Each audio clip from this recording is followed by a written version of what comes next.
Welcome back everyone. Hi, if you're new, my name is Tori and today I'm going to take you all through my 2020 reading year so far. And I'm going to talk about one of the worst books that I've read so far this year, the most disappointing book that I've read, and then of course I'm going to talk about some of the best books that I've read so far this year. So I think it'll be really fun to go back and relive at least the best books that I've read. Overall, this has been a pretty solid reading year. It started off really strongly in January. I still remember some of the books I read in that month. February was really good. April was terrible, but we're not going to talk about that. When 2020 started, I wanted to set my reading goal at 50. I normally set my reading goal around like 30 or 40 books a year, and pretty much most of the time I end up exceeding that amount. So I don't know, I guess I was just feeling overly ambitious when 2020 started and I set my reading goal for 50. And so far I've read 38 books to that 50. I do have a lot to go through, a lot to share with you. And then towards the end of the video, I want to get into just one major goal that I have for myself for the rest of 2020, and then talk about like 3 anticipated books that I really want to get to before this year is over with. So that's really all I have to say right now. So let's get into the books.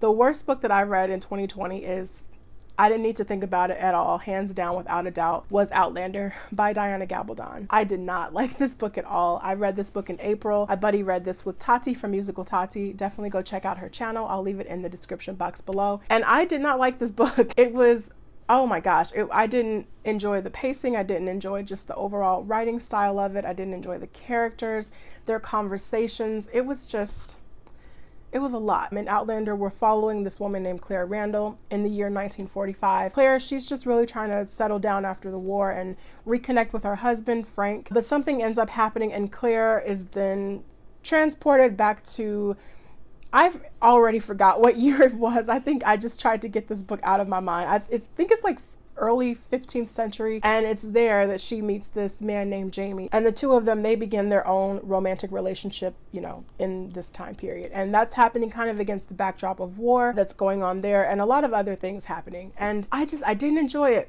Did not enjoy it at all, even though there is that major fantastical element of Claire being able to basically time travel back to that period. I mean, at its core, this book is largely historical romance. So if you're someone who doesn't really enjoy fantasy, but you do like history and romance, then this might be for you, but it definitely did not work for me. So now let's get into the most disappointing book that I've read so far in 2020. I also didn't really have to think about this one too hard.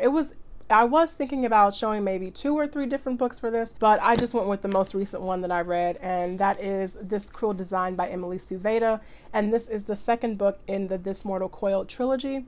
The first one being This Mortal Coil, then we have this one, and then the third and final book is This Vicious Cure, and that just came out like a few months ago. There isn't much that I can say about This Cruel Design, I think, without getting into like spoiler territory for This Mortal Coil. The book takes place in this world where, you know, genetic coding and basically genetic technology is a really big thing, and everyone has panels in their arms and they can control different aspects of themselves. And we have our main character, Katarina, or Kat, and she is able to hack these, she's a gen tech hacker, and she's able to hack these panels in people's arms. I mean, it makes for a really interesting and really intense and exciting premise, which is why I loved the first book so much. So This Cruel Design, it picks up pretty immediately after the events of the first book, and I don't know, it didn't feel the same. The writing felt a little bit lazier. The structure of the book just kind of felt all over the place. Characters doing things that didn't really make sense. Dialogue just felt a little cheesy. So I mean, this book definitely it definitely suffers from second book syndrome in my opinion, but I am still interested to get to This Vicious Cure, and I really hope it does not fall into the same pitfalls that got This Cruel Design, because the story itself is really good, and I think a lot of just kind of juvenile elements in This Cruel Design overshadowed the maturity of the plot in a sense. Okay, so now let's get into the fun part of the video and talk about some of the best books. Is that backwards? Oh, talk about some of the best books that I've read so far in 2020. I'm really curious now to see if all of them, or maybe some of them, end up making the long list of best books that I read in 2020 at the very end of the year.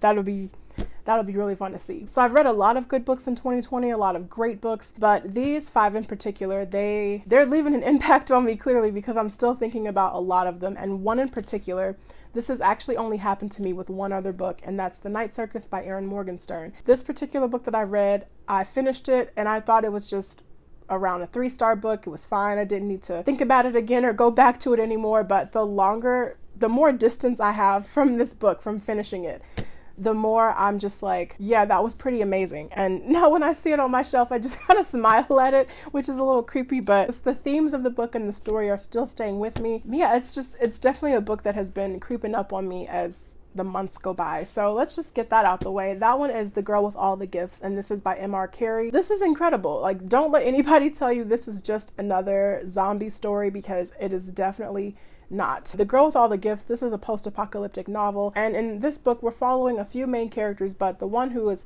pretty central to the events in the story is this, for lack of a better word, this zombie girl named Melanie. And Melanie, along with a lot of other children her age, they're being kept in this kind of military research base where they're being monitored by all these just different scientists and teachers and people like that. And then something happens to the base, and Melanie, along with a handful of other characters, they end up escaping, and we're really getting the book from their perspectives as we learn more about what's going on in the world and just how these characters interact. And I really love the themes in here so much. Melanie, she's considered to be this monster by everybody around her, but you see that the people around her who are being so cruel to her, the humans, they're considered, they turn out to be more monstrous than she is. And it's fascinating. So if this is a book that you've been thinking about picking up for a while, I mean, this has been on my shelf forever and I finally got around to it. So if you're like that and you just are kind of hesitant about it and you do think it might be another zombie story, like, no, just pick it up, go into it. And yeah, this was a really great read. This next one is one that I read towards the beginning of the year and I loved it from beginning to end. And that is The Traitor, Cormorant by Seth Dickinson. I now have the second book on the shelf behind me, which I haven't gotten to yet, but this is so good. This is more of a a low political fantasy, but emphasis on political. We're following this character named Cormorant, and her small island is invaded by the Empire of Masks. And I mean, they take over everything. They take over the school. And as they're kind of infiltrating her culture and taking over her culture, throughout the entire book, Baru vows to basically infiltrate their ranks and do as much as she can to destroy them from the inside out. And as time progresses, Baru, she ends up in a pretty important position of power within the region, assigned to it by people from the Empire of Masks. And just to watch her maneuver through the politics of everything and the relationships of just all these people, it was such a great book to read. I just love Baru as a character. I've said this before. She's amazing. She's just so no nonsense. And even just right out the gate, she's someone who is able to stand up for herself and stand up for what she believes in. And I love that so much while reading this book. So it was really great to see her kind of maneuver through all the political schemes and just all the griminess of this region that she's been that she's assigned to. So I definitely recommend this. I personally need to finish book 2, and I think book 3 is either out or it's coming out pretty soon, so I can't wait to pick that up too. I'm laughing already because I still can't believe that I enjoyed this book. Not only enjoyed it, but now I'm waiting for book 2, like impatiently waiting for book 2. And oh my God. That book is House of Earth and Blood by Sarah J. Maas. This is an urban fantasy novel, and in this we're following this main character named Bryce Quinlan, who's half human, half fae. And this world is just basically brewing with every type of magical being you can think of. There are demons, witches, fae, sprites. So our main character, Bryce, she's really seen as a party girl, but something happens and Bryce's friends, they're all brutally murdered. And the book from there just takes on a really dark tone as Bryce tries to figure out, who's behind the murder, and actually murders, because this person thing, whatever you want to call it, is still on the loose throughout the book. So Bryce is trying to solve the mystery of what happened, and I quite enjoyed this. I am really looking forward to book 2. The ending, oh my gosh, this ending is so good. I keep talking about the ending. Man, it was definitely a slow start. I didn't think this book would be for me, but it started pulling itself together and ended up being really enjoyable. So I can't wait for book 2. The next one is more of a recent read for me. I really enjoyed this book. I do have a full review of it, so I'm not going to go into too much detail about it, but that book is The Unspoken Name by A.K. Larkwood. This was really, really good. I'll kind of describe this as an adventure, but also kind of coming of age story. We're following this main character named Sower, and in her part of this large land, her people, they choose one person to basically be kind of the vessel for their god. And so when that particular person turns 14 years old, they have to go up to the temple of the Unspoken One and sacrifice themselves. And so that day comes for Sower, and she's about to, sacrifice herself in the temple.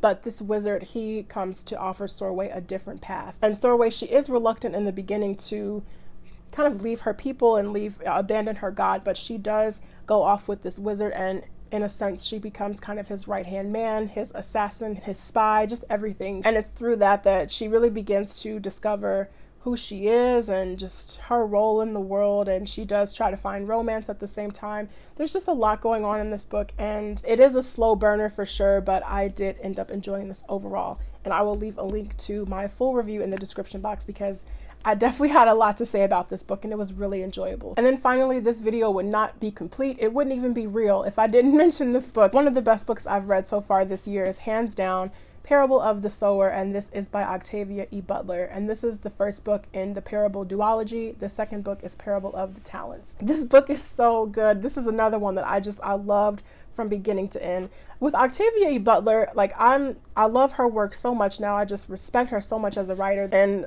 it's to the point now where I crack open the first page of her books and I just know I'm in good hands. It's just that kind of feeling, almost like with N.K. Jemisin, you just know you're in good hands. So, this is no different. This was an incredible piece of work. We have a world that is severely been impacted by global and economic and climate change. And so people, they've been just kind of living in these secluded communities and trying to do the best they can for themselves and the people in their community. And so we have our main character named Lauren. She has the ability to severely empathize with people. So she really, really feels what everybody else is feeling on a deep and just kind of psychological level. And so this novel is being told to us in the form of Lauren's journal entries and just her chronicling the community that she lives in and how they are at the time protected by the chaos that is happening outside of their gates, essentially. In her journal entry, she is grappling with a lot, just not even the impending chaos outside and what the world is turning into outside of her community, but she's also writing a lot about her relationship with her brothers and the things that they're going through. And one of the big themes in this book is religion, because her father is a preacher, and you can tell at the very beginning that Lauren doesn't necessarily agree with everything that her father has been teaching. So as the book progresses, you can see that Lauren is beginning to kind of lay the foundation of her own belief system, and it's incredible. This book is absolutely incredible. So I already know for a fact that this will be on the best of 2020 list, even if I read 9 other books that are better. This is gonna be somewhere on that list. So overall, like I mentioned, it has been a really great year so far. As far as goals for the end of the year, I really only have one. Well, aside from steadily making my way towards my goal of 50, I think it will happen. But if it doesn't, I'm not going to worry about it at all, just because my reading has slowed down pretty significantly in the last several weeks. But I think I should be able to hit 50 by December.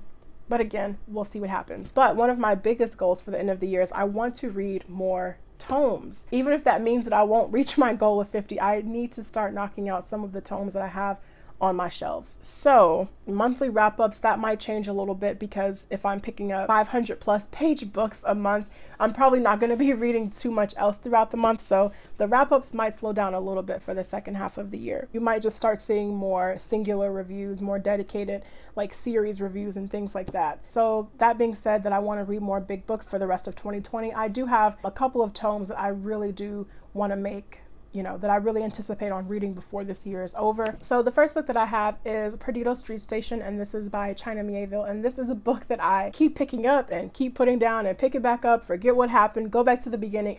We've been on the struggle bus with this book for sure. This is the one that I just really finally want to buckle down and finish before 2020 is over. This book is just a little over 850 pages long. The font is normal size. If I can just sit down for a month and just slowly make my way through this, I think it'll happen.